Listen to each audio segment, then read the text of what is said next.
सबसे तीखे सवाल जिनका देना पड़ेगा जवाब। सामने बैठी शख्सियत का हर राज होगा बेपर्दा। आज तक की पॉलिटिकल इन्वेस्टिगेशन टीम इंटरोगेट कर रही है देश के दिग्गजों को। आज की पीआईटी अंजना ओम कश्यप, श्वेता सिंह और पुण्य प्रसून वाजपेयी। इनके सामने है हैदराबाद के सांसद और एमआईएम मुखिया असदुद्दीन ओवैसी। असदुद्दीन ओवैसी साहब, मजलिस-ए-इत्तेहादुल मुसलमीन, यही है पार्टी का नाम जी। ऐसा क्या है कि बीते 24 घंटों से लग रहा है कि एक पार्लियामेंट्री नहीं बल्कि एक धर्म को लेकर बोलने वाला शख्स अपने आप को इस देश में खोज रहा है कि उसे लग रहा है कुछ अन्याय हुआ है।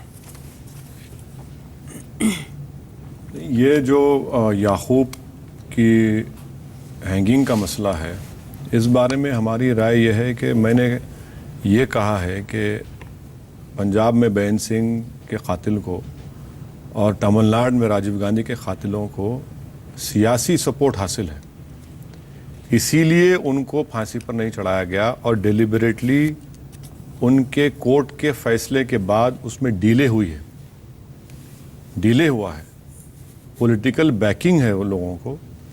यही मैंने बात कही है। मैंने ये नहीं कहा कि मैं कोर्ट के फैसले को नहीं मानता। हम ये एक संयोग है कि अजमल कसाब पाकिस्तान का था, अगर वो हिंदुस्तान का होता तो वह भी मुसलमान था, सवाल वहां भी उठ जाते। नहीं, अजमल कसाब को जो फांसी दी गई मैंने उसका वेलकम किया। आपने वेलकम किया। हाँ। लेकिन अगर वो हिंदुस्तान का होता, अजमल कसाब को फांसी मिलनी चाहिए थी। उसके बावजूद भी बिल्कुल अजमल कसाब की फांसी मिलनी चाहिए थी। क्यों, कौन कह रहा है अजमल कसाब? अजमल कसाब तो वो ग्रुप का एक आदमी था। उस समय भी आवाज उठ सकती थी, कोई अंतर तो होता नहीं। नहीं, अजमल कसाब के ऊपर अगर मान लिया जाए कि आपकी बात सही होती, वो हिंदुस्तान का होता, तो उस पर कोई किसी को ऑब्जेक्शन नहीं होता। चलिए, आपका अपना जो स्टैंड है उसको जरा क्लियर कीजिए आप असदुद्दीन ओवैसी साहब। मजहब की वजह से उसे फांसी हो रही है? नहीं। गुनाह की वजह से फांसी हो रही है? आपका स्टैंड क्या है? क्यों आप कह रहे हैं कि अगर इसको मजहब के आधार पर फांसी मत दो, उन्हें भी दो? क्यों कह रहे हैं आप? या तो मजहब या उसका गुनाह आपको छोटा दिखता है। आपका स्टैंड है क्या इस? सबसे पहले एक बात मैं आपके सामने दोबारा रखना चाहूंगा कि याकूब मेमन का इन्वॉल्वमेंट है। कौन नहीं करा? नहीं है। कोर्ट ने फैसला दिया है। हम फांसी के ऊपर बात कर रहे हैं और ख़ास तौर से बी रमन का जो आर्टिकल है उसके आने के बाद वो खुद जब इस इन्वेस्टिगेशन को फॉलो कर रहे थे, अपने आर्टिकल में रमन साहब लिखते हैं कि उस वक्त के प्राइम मिनिस्टर नरसिम्हा राव ने उनकी तारीफ़ की, उनके इन्वेस्टिगेशन की। वो ये कह रहे हैं कि याकूब को कैपिटल पनिशमेंट नहीं मिलना चाहिए था। दूसरी बात मैं आपसे ये रखना चाह रहा हूँ कि ललित मोदी बरतानिया से पुर्तगाल जाने के लिए उसको ट्रैवल डॉक्यूमेंट्स ज़रूरत पड़ती, उस पर एक बहुत बड़ा कंट्रोवर्सी हुई। मेमन फैमिली के 7 लोग अगर हिंदुस्तान को आए तो कौन से ट्रैवल डॉक्यूमेंट्स पर आए, कौन से पासपोर्ट पर आए? ये बी रमन के एक आर्टिकल को आप इस देश की सर्वोच्च न्यायालय से ऊपर मांगते हैं, तो फिर आप उसको क्यों कर? आपने जस्टिस कोड़े का फैसला पढ़ा है सर? एक सेकंड सर, 2 मिनट दे दीजिए। जस्टिस कोड़े का ये फैसला क्या कहता है? जस्टिस कोड़े का ये फैसला कहता है कि ये दोनों ही भाई आर्किटेक्ट थे इस आतंकी हमले के, और अगर ये शख्स जिसका नाम याकूब मेमन है, अगर उस दिन प्लानिंग में सब कुछ मदद नहीं करता तो 1993 का धमाका दिन की रोशनी को नहीं देख पाता। उन्होंने कसूरवार माना है और इसलिए ये सजा दी है। तो एक रॉ ऑफिसर एक आर्टिकल में क्या रमन साहब ने भी अपने आर्टिकल में नहीं कहा कि वो बेकसूर नहीं है, उन्होंने कहा कि वो कसूरवार है। कोड़े साहब इसको सरेंडर नहीं मानते? रमन साहब ने अपने आर्टिकल में ये कहा है कि जो मिटिगेटिंग सर्कमस्टेंसेस थे प्रोसिक्यूशन ने कोर्ट के सामने नहीं रखे, ये डेलिबरेट उनका फेलियर है, ये उन्होंने बात मतलब जो एजेंसीज हैं उन्होंने जानबूझकर फंसाया है। अब आप ये कह रहे हैं आज नहीं तो कल हकीकत निकलेगी। अगर आज नहीं जस्टिस कोड़े ये कह रहे हैं कि सरेंडर नहीं हुआ था, अगर वो कह रहे हैं इस तरह की कोई डील ही नहीं थी कि उसे फांसी पर नहीं लटकाया जाएगा, तो हम किस आधार पर इस बात को कहें? अब जस्टिस कोड़े साहब की बात अगर कह रहे हैं तो वो कहें, पर मेरा मानना ये है कि जब बी रमन साहब जो एक इन्वेस्टिगेटिंग ऑफिसर है, और मुझे पूरा आपको न्यायपालिका पर नहीं है, मेरी राय मुख्तलिफ है, मैं उनकी बेइज्जती नहीं कर रहा हूँ। आपकी राय मुख्तलिफ हो सकती है, आप कंटेम नहीं कर रहे हैं, मैं ये कह रहा हूं कि एक टॉप मोस्ट इंडिया का जो पाकिस्तान डेस्क इंचार्ज थे, आज इंडियन एक्सप्रेस में भी आर्टिकल है, और मुझे पूरा यकीन है कि अगर मरहूम रमन साहब जिंदा होते तो वो खुद कोर्ट में जाकर बोलते बात, और आज वो नहीं है। याकूब ने खुद माना है, याकूब ने अपना लेटर लिखा, याकूब ने माना है अपनी बात को। मैं डिनाई नहीं कर रहा हूं याकूब के इन्वॉल्वमेंट तो को। फिर आप उसके गुनाह को छोटा मान रहे हैं? नहीं मान रहा हूं मैं। 257 लोगों की जान आज भी मुंबई स्टॉक एक्सचेंज के कांच के टुकड़े लोगों के शरीर में है। बिल्कुल है, मेरी पूरी हमदर्दी उनके साथ है। जाहिर है मैं और आप उनकी तकलीफ को महसूस भी नहीं कर सकते। नहीं वैसी साहब, हमें लग रहा है, देखिए जो आज जिस आर्टिकल का आप जिक्र कर रहे हैं, रमन साहब ने जो लिखा है, नहीं मैं आर्टिकल का जिक्र कर रहा हूँ जगन्नाथ साहब का जो फर्स्ट पोस्ट में आया था। ठीक कह रहे हैं, हम जगन्नाथ साहब का भी कह रहे हैं, हम ज्योति पुनवानी का भी कह रहे हैं, हम रमन साहब का भी लेकर बैठे हैं। मसला ये नहीं है। मसला इस देश में ये हो गया, जैसे ही आपने इस बात का जिक्र किया, पहली बार ऐसा लग रहा है इस देश में कानून का राज नहीं है। पॉलिटिशियंस कानून को अपनी हथेली पर नचाते हैं। पॉलिटिशियन जिसे चाहें अपने मौका और फायदे के मद्देनजर फांसी के तख्ते तक किसी को भी पहुंचा सकते हैं। मैसेज आपके पूरे भाषण और आपके विरोध के भीतर से ये झलक रहा है। क्या ये सच है? ये स्थिति इस देश के भीतर है क्या? पंजाब और तमिलनाडु की मिसाल अगर आप देखेंगे, और जो डिले हुआ सेंट्रल गवर्नमेंट की तरफ से इनकी मर्सी पिटीशन में, तो यकीनन पॉलिटिकल पार्टीज ने ये गेम खेला है।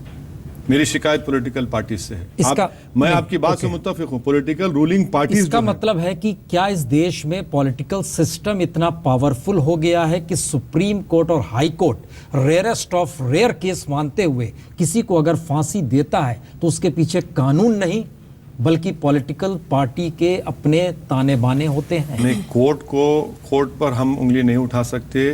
कोर्ट ने अपना फैसला दे दिया, बेन सिंह के मामले में भी, राजीव गांधी के मामले में। उसके बाद उसके एग्जीक्यूशन में डिले होती है, डेलिबरेट डिले होता है। ये तो रूलिंग पार्टीज कर रहे हैं क्योंकि प्रोविजन है लॉ में, तो डिले करते हैं। आप इससे पहले जिक्र कर चुके हैं कर्नल पुरोहित और साध्वी प्रज्ञा के मामले का भी। उनकी भी सजा पर नहीं होने पर अभी तक आपको एतराज है? नहीं, मुझे एतराज इस बात पर है, नंबर 1, कि बाबू बजरंगी माया कोडनानी को 92 लोगों को मारने पर लाइफ इम्प्रिजनमेंट दिया गया। प्रोसिक्यूशन चाहता था कि अपील करके कैपिटल पनिशमेंट, मोदी साहब जब चीफ मिनिस्टर थे रोक दिया, ये नहीं लाइफ पर ही ठीक है। बचाना चाहते पूरी तरह बचाना? नहीं बताइए, ये तो ऑन रिकॉर्ड है ना। आप एक बैरिस्टर हैं, पढ़े लिखे हैं, आप इस तरह की बात अगर करते हैं तो आपको नहीं लगता कि एक बहुत बड़ा तबका है जो आपकी बातों को सुनकर आपकी बातों का वो मतलब निकाल सकता है जो दरअसल आप यहां बैठकर कह रहे हैं कि मेरा ये मतलब नहीं था? क्या मेरा मतलब ये है कि जो पॉलिटिकल रूलिंग पार्टीज हैं वो बचाते हैं। मैं इसमें गलत बात नहीं कह रहा हूं। आपने राजनीति का जिक्र नहीं किया है वहां पर। मैं आपको बता रहा हूं ना, बाबरी मस्जिद के शहादत के कितने साल हो गए 92 से लेकर, क्यों नहीं सजा होती उन लोगों को? क्यों नहीं होती बताइए?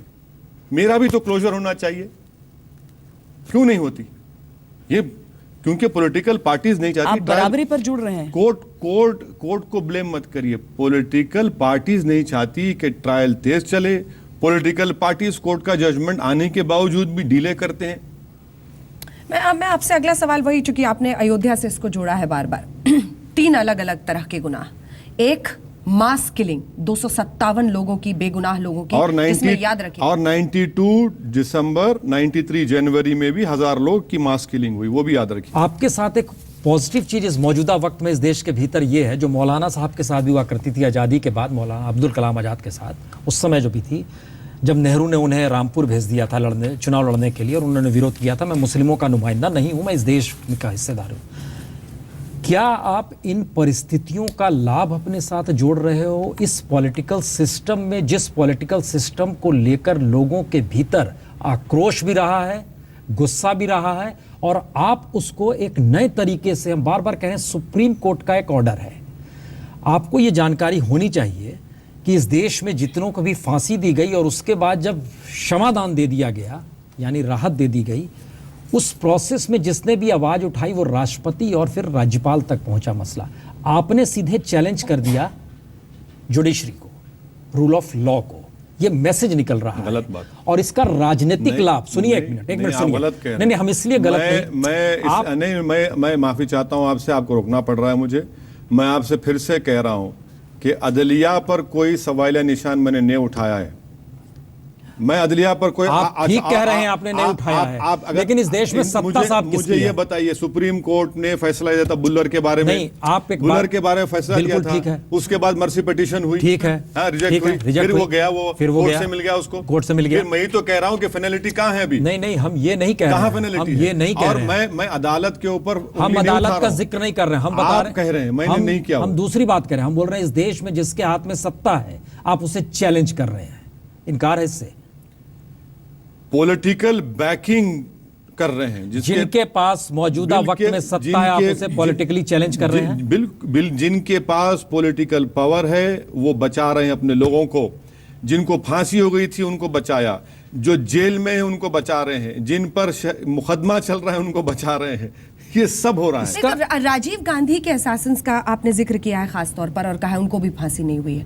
क्या आप देखते हैं कि कांग्रेस पार्टी ने भी एक हाई मॉरल स्टैंड क्लेम करने के लिए ये लिया, क्योंकि प्रियंका वाड्रा खुद गई थी मिलने के लिए? मैं कांग्रेस पार्टी का नुमाइंदा नहीं हूं। कांग्रेस पार्टी के पास यकीनन मुझसे ज्यादा काबिल लोग हैं जो इस बात पर तबसरा करेंगे। मैं उस पर कोई तबसरा नहीं कर रहा हूं। वो हिंदुस्तान के साबिका वजीर आजम थे और मेरा मानना यह है जो मैंने कहा है। अब वो कांग्रेस पार्टी की क्या सोच होगी वो खुद जवाब देंगे। नहीं, आप फिर उसी पे आइए, उस मुद्दे को आपको साफ करना पड़ेगा, क्योंकि आपने गुजरात का नाम भी लिया है, आपने राजीव गांधी की हत्या का भी, आपने इस देश में सिख मैसेकर का भी जिक्र किया है, आप सारी चीजों का जिक्र कर रहे हैं। इस देश के भीतर पहली बार आपके जरिए उठाए गए मुद्दे से एक मैसेज है, जुडिशरी अपनी जगह ठीक है, लेकिन जुडिशरी तक जो मामले भी पहुंचते हैं वह भी राजनीतिक तौर पर प्रभावित होते हैं और सत्ता जिसके हाथ में रहती है वो जैसा चाहता है वैसा होता है। ये सही है? बिल्कुल सही। ये आप कह रहे हैं सही है? ओके। दूसरा हिस्सा, जिसके पीछे कोई पॉलिटिकल बैकिंग नहीं होगी वो फांसी के तख्ते तक आसानी से पहुंच सकता है, उसके लिए कोई मर्सी नहीं। अभी मिसाल दी गई, तो उसमें तो पॉलिटिकल कोई नहीं है। बिल्ला रंगा का हम बच्चे थे, दिल्ली हम सुने थे जी। मगर जो केसेस बेन सिंह का है, राजीव गांधी का है, तो यकीनन वहां पॉलिटिकल सपोर्ट है। अच्छा ठीक है, नहीं ठीक है, आप ठीक कह रहे हैं। देखिए दूसरा हिस्सा, दो केस हैं। 1959 भारतीय नौसेना के अधिकारी कवास मानेकशॉ नानावटी, दूसरा केस है शमीम रहमानी जो महिला है 1968। दोनों को सुप्रीम कोर्ट ने फांसी की सजा दी, दोनों को राहत मिल गई राज्यपाल के जरिए। इस बीच में जो उत्तर प्रदेश और महाराष्ट्र में जो आवाज उठी थी उसमें इस बात का जिक्र किया गया था कि इन्हें नहीं दी जानी चाहिए फांसी। इसके लिए पॉलिटिकल तौर पे मैसेज नहीं था, ये राज्यपाल से आग्रह किया गया था। और उस समय राज्यपाल महाराष्ट्र की जो थी नेहरू की सिस्टर हुआ करती थी, बहन थी उनकी, विजय लक्ष्मी पंडित। और 1968 में चिन्ना रेड्डी साहब यहां पर थे, 75 में उत्तर प्रदेश में। हमारा सवाल खाली ये है, आप जो जनता के बीच में जब तकरीर कर रहे हैं और आप पॉलिटिकल सिस्टम पर सवालिया निशान उठा रहे हैं, इसका मतलब बहुत साफ है आपकी रुचि उसी पॉलिटिक्स में है जिसमें एक तरफ आप खड़े हो और दूसरी तरफ मोदी जी खड़े हो। इनकार है इससे?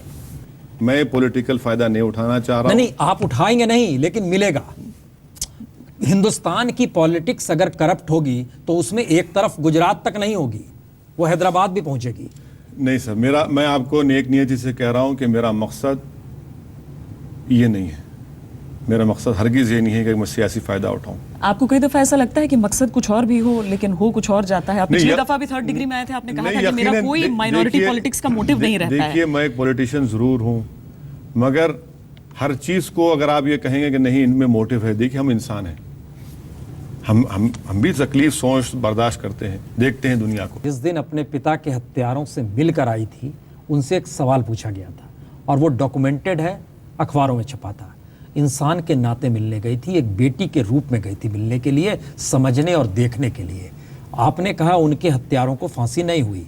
अब आप बताइए, उस राजीव गांधी के बेटी के भीतर का दर्द आज जब आप ये मुद्दा उठा रहे और वो जब मिलकर आई और उसने देखा वहां पर जो हत्या करने वाले थे उनकी भी बेटियां हैं वहां पर, उसकी भी बच्ची थी, उसके इमोशन और आपके इमोशन को हम दोनों को मिला के आज टेबल पर आपके सामने रखते हैं। अब आप बताइए, आपके इमोशंस ठीक हैं या उसके इमोशंस ठीक थे? उसने ये आवाज नहीं उठाई इनको फांसी दी जाए, आपने उठाया है। नहीं, मैं भी सही हूं, वो भी सही है अपनी जगह पर। क्यों? वो उनका आपने उसके जख्म को कुरेद किया है? नहीं, सुनिए, उनका फैसला है, मैं एक उस पर तबसरा करने वाला नहीं हूं, मैं प्रिव्यू नहीं हूं उनके फैसले का। अब आप मैंने जो बात कही, मैं अपनी जगह पे सही हूं, मैं अपनी जगह पर सही हूं। और मैं, अगर आप कोई काम करते हैं तो मैं कौन होता हूं तबसरा करने वाला? आप ठीक कह रहे हैं। हमारा कहना, बेन सिंह के पोते से हम लोगों ने बात की, उनका कहना है, सही कह रहे हो वैसी साहब, बिल्कुल सही है, उनका ये कहना है। बिल्कुल। प्रियंका गांधी इस पर रिएक्ट नहीं हुई है, लेकिन प्रियंका का एक्शन अगर उस समय का देखिएगा, वो आपसे वेरी करता है। बिल्कुल करता है, नहीं, बिल्कुल करता है। और अब आप वैसी साहब मौके पर आइए, इस देश के ताने बाने को आप क्यों नहीं समझ रहे हैं?